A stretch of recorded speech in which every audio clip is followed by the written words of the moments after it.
Well, hello, students. Today, our plasma will take flight. And let's start by creating a new logical branch.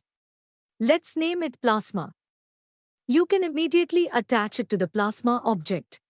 Select it, go to Object Properties, Armory Traits, click the plus sign, choose Node, press OK, and select the new plasma branch from the list. Now, let's put our heads together and think about what each individual copy of the projectile should do after appearing on the scene. I think it should simply fly straight at a set speed, strictly along the local y-axis. Let's try it.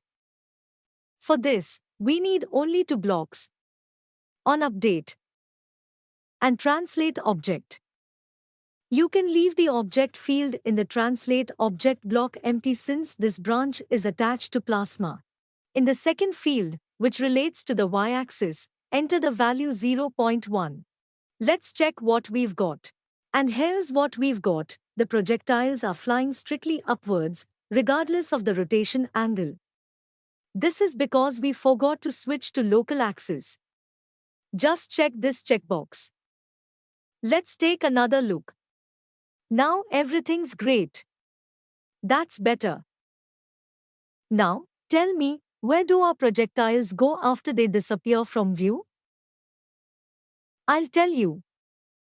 They just keep flying infinitely into the distance, and the processor has to process each one, calculate their coordinates.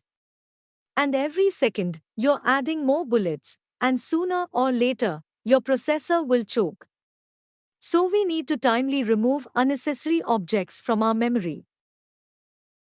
The quickest and easiest way is to use a timer. We'll simply give each bullet a certain lifespan, after which we'll remove it from the game. For this, we need to craft two new blocks: timer and remove object.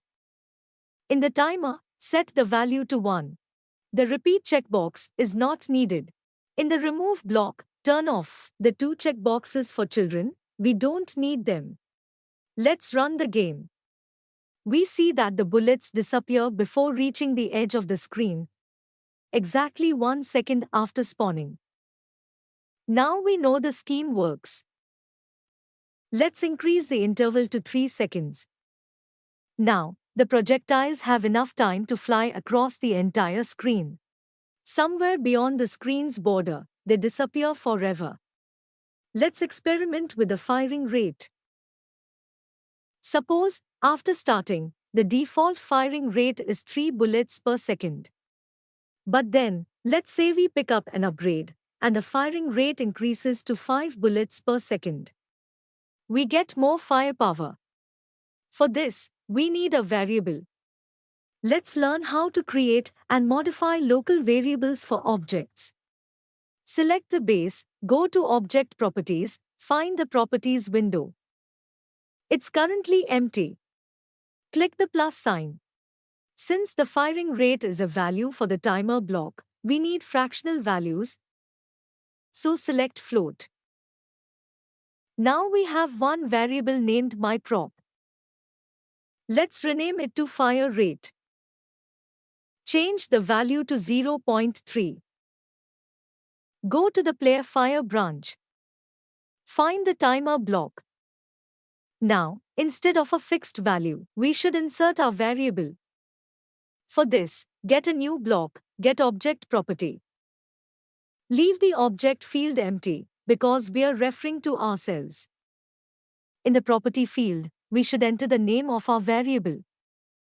Case matters. Run the game, just to make sure everything works. Now, let's simulate a situation as if we picked up an upgrade, and our fire rate should change. Let's add two keyboard blocks, and select two keys. One for the regular firing rate, and one for the upgraded rate. For example, 1 and 2. Set both blocks to started mode.